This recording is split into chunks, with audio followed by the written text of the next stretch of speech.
안녕하세요. 양소영 변호사입니다. 저는 법무법인 승인 대표 변호사로 있고요. 웰다잉 문화운동에서 유언 쓰기 활성화 관련해서 같이 운동을 하고 있습니다. 양소영 변호사가 왜 유언 관련해서 이런 활동을 하는지 궁금해 하시기도 할 것 같아서 그 얘기 먼저 드리면서 시작을 해보도록 하겠습니다. 제가 유언에 대해서 관심을 갖게 된 것은 한 2010년 정도 일인데요. 그러니까 한 14년 정도 전이었던 것 같습니다. 제 대학 때 가장 친한 친구가 미혼인 채로 독신으로 살고 있는데요. 어느 날 갑자기 연락이 왔어요. 어머니가 위독하신데 유언장을 작성하고 싶으시다. 그래서 저도 이제 유언에 대해서는 그동안 잘 모르다가 공부를 하고 해서 어머니 돌아가시 직전에 자필 유언 작성하는 것에 대해서 관여를 하게 됐습니다. 당시에 제 친구 어머님은 급성으로 병이 좀 안 좋아지셔서 급작스럽게 병원에서 치료를 받으시다가 돌아가시는 상황이어서 옆에 가서 이제 작성하시는 거 도와드리고 문구 내용 어떻게 할지 이제 같이 공부를 해서 좀 도와드렸는데요. 그 과정에서 제가 참 놀라운 사실을 발견하게 됐습니다. 그냥 뭐 보통 유언하면 어머님 뭐 이거 있으니까 이건 누구에게 준다 뭐 이렇게 작성하시고 또 재산을 줄 때도 그냥 뭐 그동안에 어머님이 사랑하셨던 자녀한테만 줄 걸로 생각을 했었는데요. 어머님이 이제 재산을 분배하는 과정에서 제일 먼저 생각하셨던 게 그동안 살아오시면서 가장 의지가 되었던 성당에 기부를 하는 내용이 들어가 있었고요. 또 재산을 나누는 나머지 재산을 나누는 과정에서도 그동안에 이복 자녀가 있었어요. 그러니까 혼외자가 있었던 거죠. 어머니 쪽 혼외자가 아니고 남편 쪽의 혼외자였는데 그 자녀에게도 재산을 나누어 주시는 내용으로 유언장 작성을 원하시더라고요. 그리고 그 이후에 뭐 아끼던 물건을 누구에게 준다. 그다음에 나는 어떻게 장례를 치러달라. 그리고 내가 사망한 이후에 나에 대해서는 제사를 지내지 말고 이렇게 나를 추모해달라. 이런 내용들이 들어가 있었습니다. 그렇게 해서 저희가 이제 유언장 작성을 마치고 그 유언장을 집행하는 과정에까지 관여를 하게 됐는데요. 거기서 제가 느꼈던 것이 이 한 장의 유언장이 누군가의 얼어붙은 마음을 녹일 수 있구나 라는 것을 느끼게 됐습니다. 말씀드린 대로 그 혼외자 자녀가 있었는데 수십 년 동안 어머님을 괴롭히기도 하고 어떻게 보면 어머님에게는 삶에 있어서 십자가였을 참 지고 가기 힘들었던 십자가였을 그 자녀에게 재산을 분배를 이제 유언으로 유증을 하고 나니까 그 자녀가 그 어머님의 사랑을 느끼고 그동안 어머니를 괴롭히고 불효했던 것에 대해서 후회하고 그다음에 남은 이제 배다른 자녀들끼리 화해하는 것을 지켜보면서 이 유언의 힘, 마지막에 사망할 당시에 내 삶을 정리하는 과정이 이렇게 아름다울 수 있으면 좋겠다라고 느끼게 됐어요. 그래서 제가 강의할 때 가끔 얘기도 하는데요. 향기로운 유언이다. 이렇게 제가 얘기를 합니다. 그래서 마지막이 누구나 다 삶은 좀 복잡하고 뭐 그다음에 괴롭기도 하고 누군가 날 괴롭히는 사람도 있고 또 내가 의지하는 누군가도 있고 하잖아요. 근데 마지막에 이거를 어떻게 잘 정리하느냐에 따라서 그 삶의 모습이 최종적으로 향기롭고 따뜻하게 마무리가 되는구나. 그리고 남아있는 사람들에게 그렇게 기억이 되겠구나 라는 생각을 하게 된 것이죠. 그래서 그때부터 이제 유언에 대해서 많이 관심을 갖게 됐고요. 그 이후에 제 친구도 유언장을 작성을 해서 저한테 보내왔어요.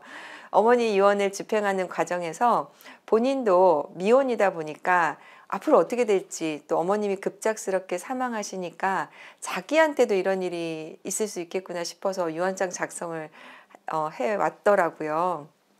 또 그 내용을 보니까 형제자매들한테는 재산을 전혀 나눠주지 않고 자신에게 위로가 되었던 반려견을 위해서 유언장을 작성한 내용이었습니다. 그래서 그 반려견을 누가 좀 보살펴 주고 누구에게 부탁을 하고 그 다음에 그 재산의 일부 그 조카에게 유증을 하고 하는 내용으로 작성을 해서 저한테 보내왔어요. 그래서 또 다른 면에서 유언을 작성하는 사람들 마음, 나의 삶을 지켜준 반려견을 위해서도 이런 내용을 남길 수 있구나라고 경험을 하게 되었죠. 이런 경험들이 좀 쌓여가다 보니까 유언에 대해서도 저도 좀 눈을 뜨게 됐고 관심을 가지게 됐습니다. 아마 이제 유언에 대해서 얘기하시는 분들이 최근에는 많이 늘고 있고, 저희 웰다잉 문화운동을 같이 하는 이제 변호사님들도 많이 계셔서 유언에 대해서 법적인 내용들은 많이들 접하고 계실 것이라 생각합니다. 그래서 저는 제가 실제로 겪었던 사례들 위주로 좀 설명을 드리려고 하는데요. 저는 아무래도 이제 가사 사건을 전문으로 하다 보니까 가정이 좀 불화가 있는 가정, 복잡한 가정들을 접하게 되고, 그 과정에서 유언 작성의 필요성을 느끼는 분들을 많이 접하게 됩니다. 실제로 제가 이혼 사건을 진행하는 사건이었는데요. 사건은 이런 내용이었습니다. 갑자기 부인이 집을 나가서 이혼 소송을 제기를 해왔는데, 알고 보니 부인에게 새로운 남자친구가 생긴 거죠.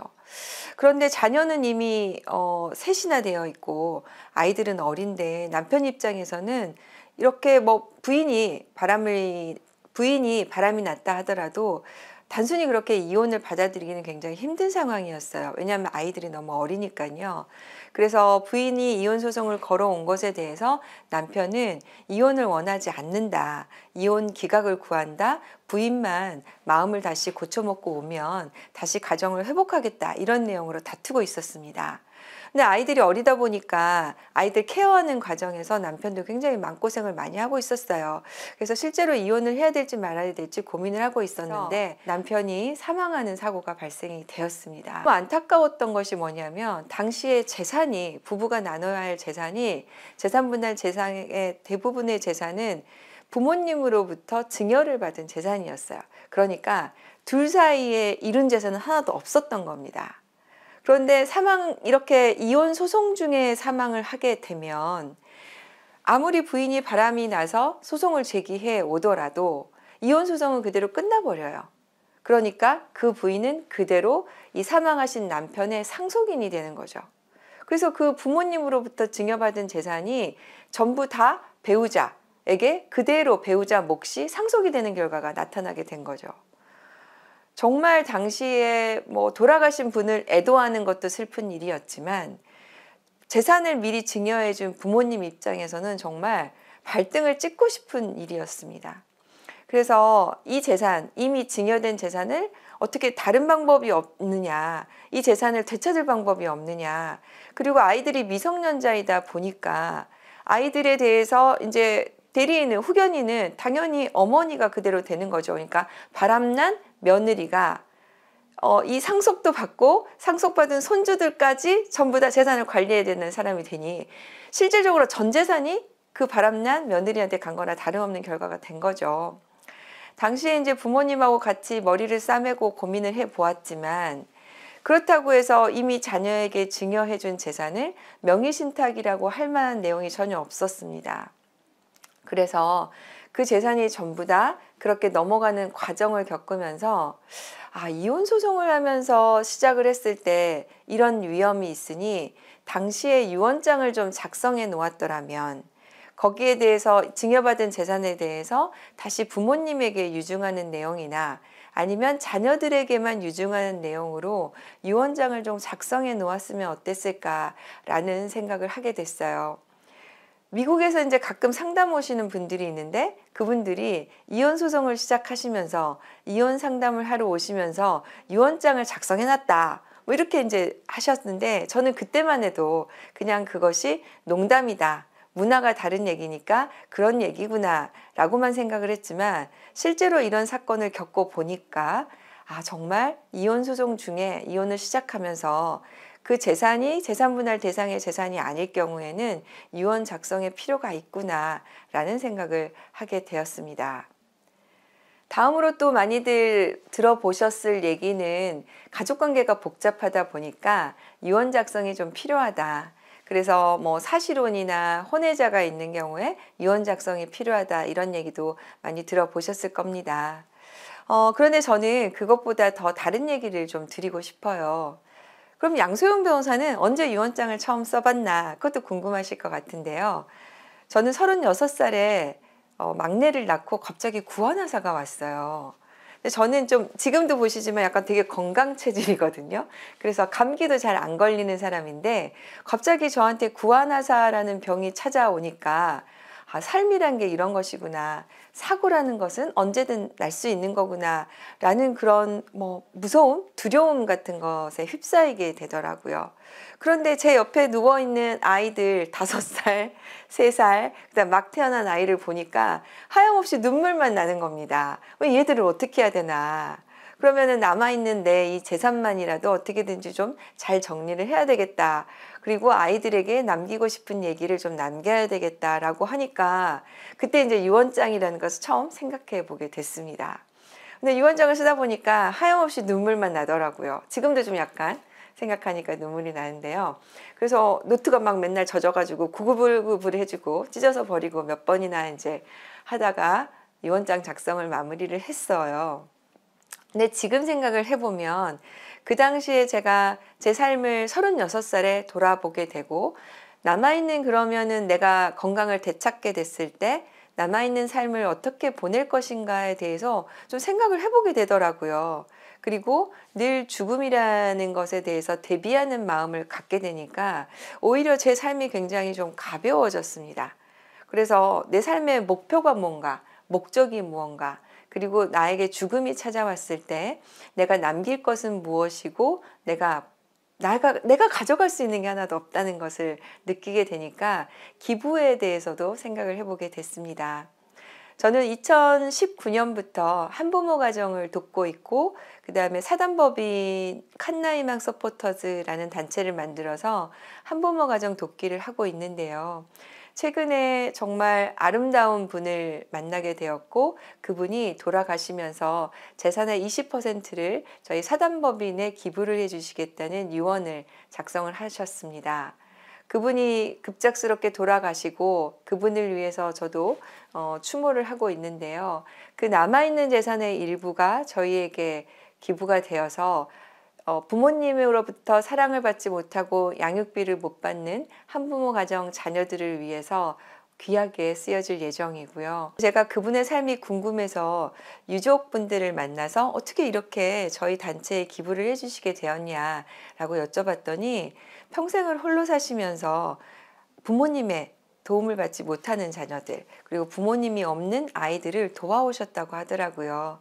그래서 제가 그 재산에 그분의 평생 바쳐서 모아오신 재산의 일부를 기부받으면서 이 뜻을 더 기려서 그분의 뜻이 정말 꽃처럼 피어날 수 있게 더 노력을 해야 되겠구나 라고 다짐을 하게 됐습니다. 이렇게 유언을 통해서 기부를 하게 되고 또 기부받는 단체는 그분의 삶을 추모하면서 그분의 삶의 뜻이 널리 향기롭게 퍼져나가도록 노력하는 이런 선순환이 되는 것 같습니다. 그래서 유언을 작성하시는 분들, 유언에 관심이 있으신 분들, 내 삶을 어떻게 잘 마무리하고 남아있는 삶을 어떻게 보내고 그 다음에 그 삶이 남아서 나중에 기부가 일부 되어서 어떻게 꽃 피울 수 있는지도 생각해 보실 수 있는 계기가 될 것 같아서요. 내가 유언에 대해서 언제 작성할 건가? 유언에서 어떤 내용을 담을 건가? 미리미리 생각해 보시는 것도 좀 추천해 드리고 싶습니다. 제가 이렇게 이제 유언을 작성하는 영상이나 강의를 하게 되면 이런 내용들을 좀 소개해 드리고 나누고 있는데요. 제 바람은 저의 얘기를 듣고 한 분이라도 더 유언을 하시고 기부에 참여해 주실 수 있다면 그만큼 더 세상이 아름다워질 수 있지 않을까라는 희망을 가져봅니다. 저는 소망이 많은 분들이 유언장을 좀 작성하셨으면 좋겠고 그렇게 관심을 좀 가지게 되셔서 우리나라 민법도 유언장 문화를 활성화시키는데 좀 도움이 되었으면 좋겠다는 생각을 하게 됩니다.